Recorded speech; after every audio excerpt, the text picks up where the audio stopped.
Nesta segunda aula, do curso de formação político-doutrinária, vamos continuar falando agora sobre, após os discursos históricos, quando conheci Brizola, e chegamos então em Lisboa, junho de 1979, e nos reunimos então na sede, num local reservado pelo Partido Socialista Português.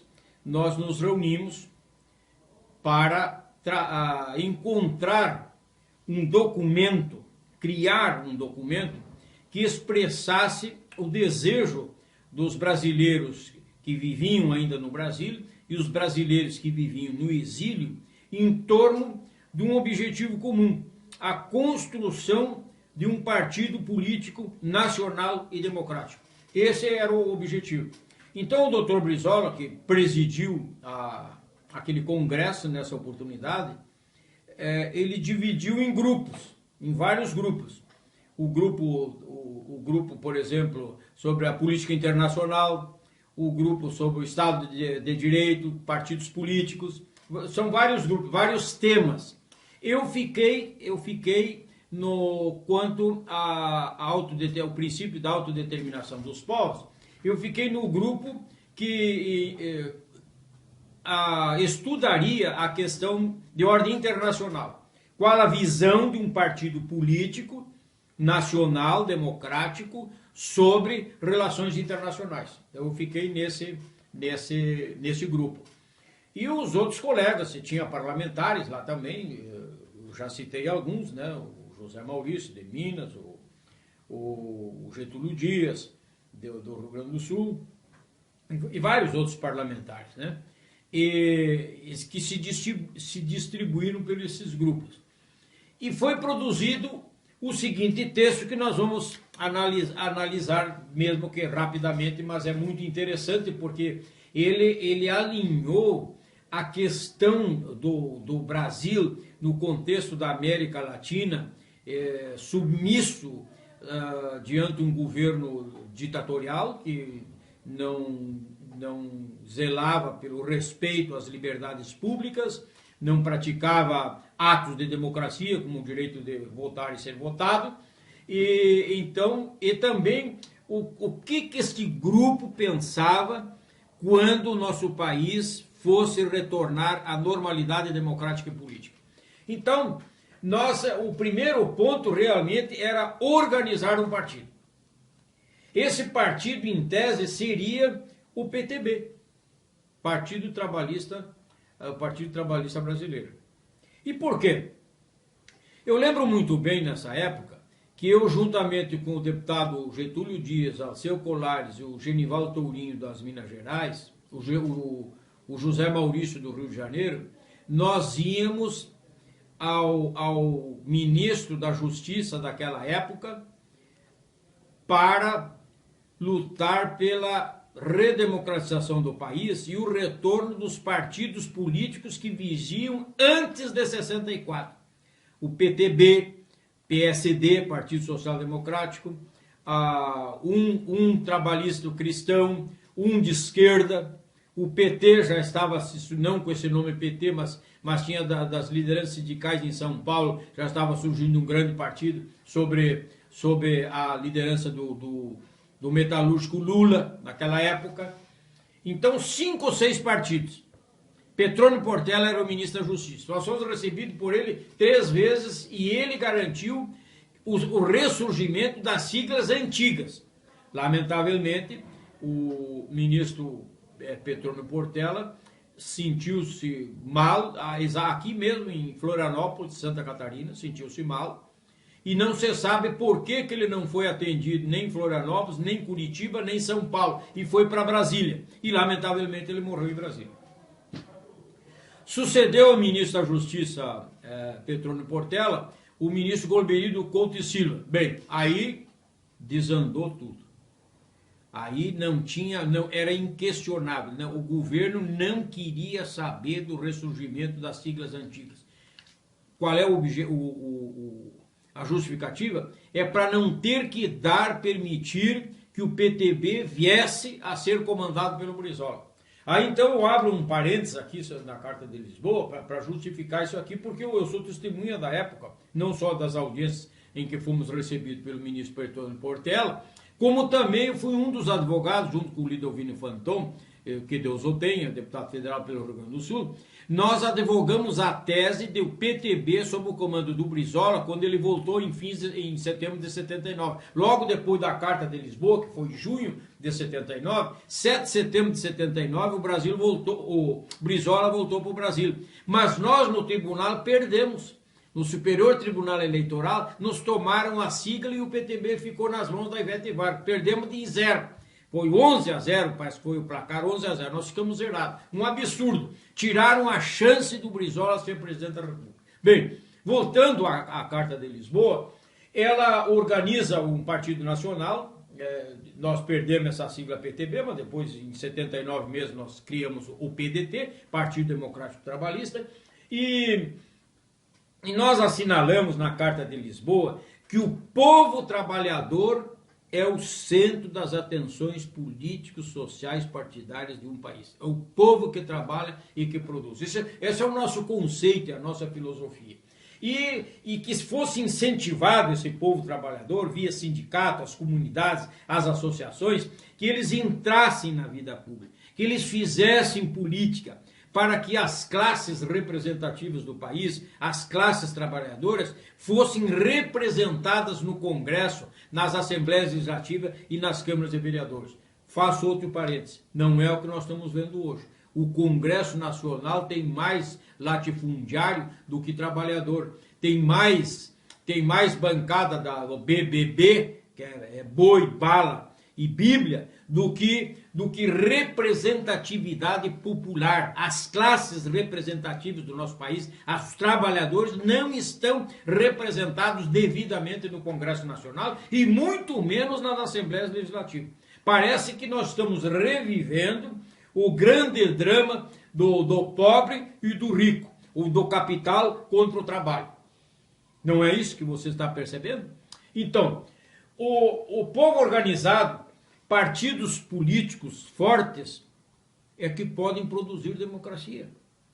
Quem prega, estão pregando agora, o desmerecimento de partidos políticos, está pregando o golpe. Ele preconiza retorno dos tempos de ditadura, quando não tem partido forte, só tem 2, em vez de ter 5, 6, tem 2. Não que nós estejamos contentes que existam hoje 42 partidos, não é isso. Mas achamos que entre procurar uma situação de bom senso e acabar com todos os partidos, eu prefiro ficar lutando por uma situação de diminuição de partidos, mas sob a égide da democracia, da liberdade e da justiça social. Essas coisas nós discutimos valentemente, corajosamente, sob o comando do Dr. Brizola. Então nós só assumimos também, como trabalhistas, a responsabilidade de, quando todos retornarem para o nosso país, assumirem um amplo debate, uma ampla discussão sobre o retorno das liberdades públicas e o retorno do Estado de Direito Democrático no nosso país. Dito isso, a Carta de Lisboa começou a estabelecer alguns parâmetros, algumas finalidades e objetivos. Mas antes da parte final dessa segunda aula sobre a Carta de Lisboa, é preciso que a Carta, ela estabeleceu, ela definiu algumas coisas para as gerações futuras. Mas, afinal de contas, por que em 1964 foi estabelecida uma ditadura? O que o PTB, os governos do Getúlio e do Jango, o que eles fizeram no país que merecesse uma ditadura? Nós somos punidos pelos nossos acertos e não pelos erros. Nós somos punidos porque Getúlio Vargas conseguiu a industrialização do nosso país. A Petrobras, a usina siderúrgica de Volta Redonda, a Companhia de Vale do Rio Doce, a legislação trabalhista, a consolidação das leis do trabalho, o voto da mulher, o salário mínimo, o direito às férias, nós brigávamos pelo direito de greve, nós queríamos, isso aí foi estabelecido no governo do Getúlio. No governo de Jango, a reforma agrária, as liberdades sindicais, a reforma do judiciário, as reformas financeiras, a reforma bancária, os governos daquela época do Jango queriam isso.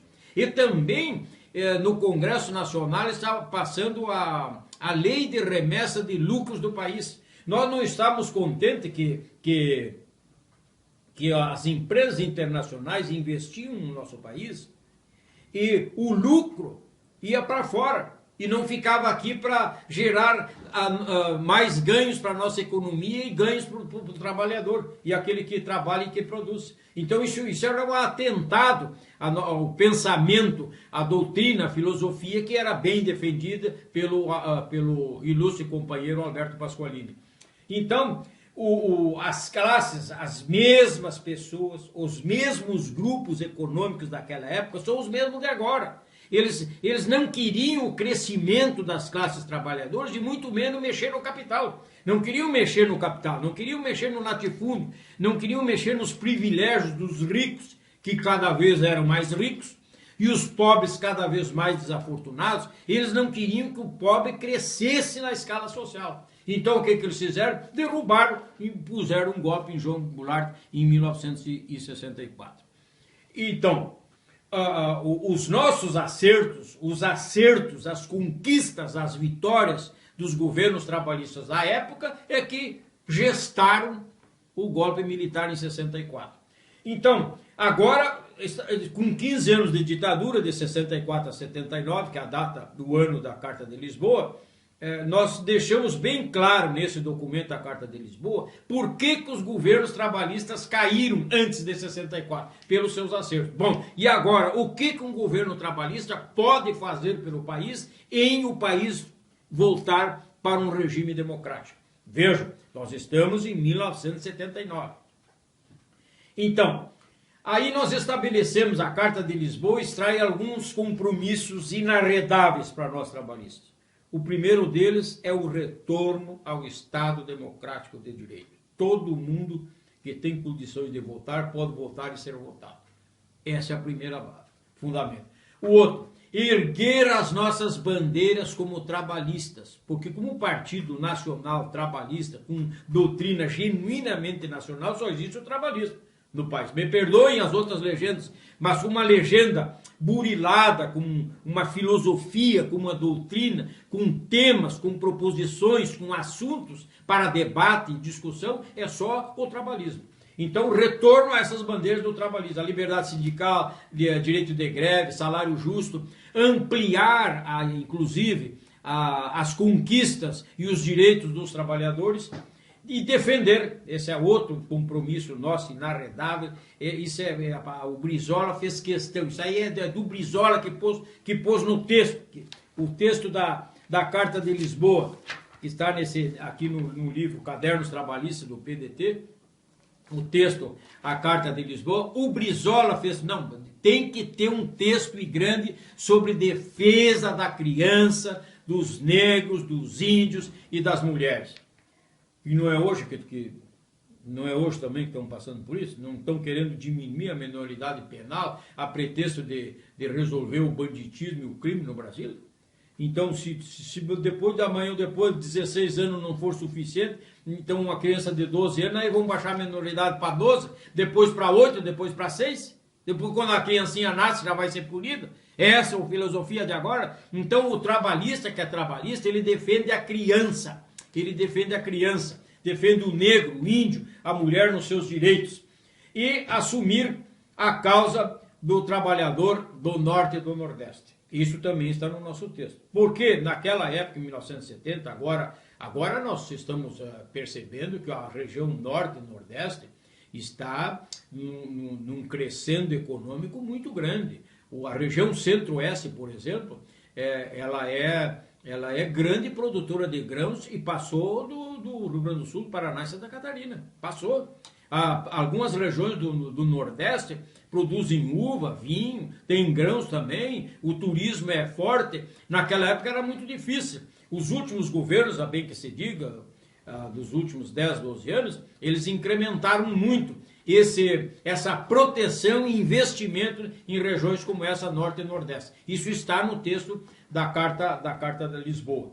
E para concluir essa aula, esse tema sobre a Carta de Lisboa, nós como ação política naquela época, nós traçamos 2 pontos principais. é anistia e Assembleia Nacional Constituinte. Então, sobre a anistia, eu também digo uma outra coisa interessante, que eu fui testemunha, ninguém me contou isso aí, eu sou testemunha.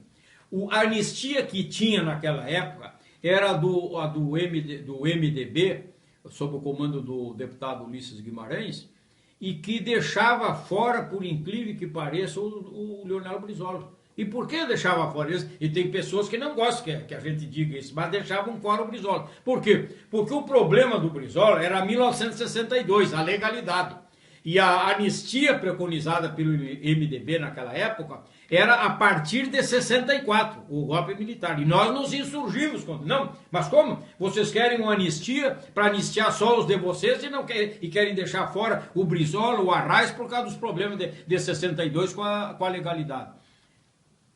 Por incrível que pareça, ficou valendo a anistia do Figueiredo, do general Figueiredo, que foi o último general presidente da República, e essa anistia, sim, retroagiu ao tempo de 1962. E aí, então, o Brizola retornou ao Brasil a 7 de setembro, lá em Foz do Iguaçu, e depois, no mesmo dia, em São Borja, 1979. E nesse segundo ato também eu estava presente em São Borja. E isso sobre a anistia. Ela veio, anistia geral, ampla e restrita, e hoje tem uma Comissão Nacional da Verdade que estuda esses problemas, se os que mandaram matar, eles poderiam ter sido também anistiados ou não. Essa é a Comissão da Verdade que está resolvendo isso. E também a Assembleia Nacional Constituinte está no nosso texto. A Assembleia Nacional Constituinte, que veio a se transformar numa realidade e depois foi eleito também o primeiro, depois de 20 anos, o primeiro presidente eleito no nosso país. Dito isso, nós encerramos esse assunto, esse tema, a Carta de Lisboa, 17 de junho de 1979, que tive o prazer e a honra de ser um dos seus signatários. Muito obrigado.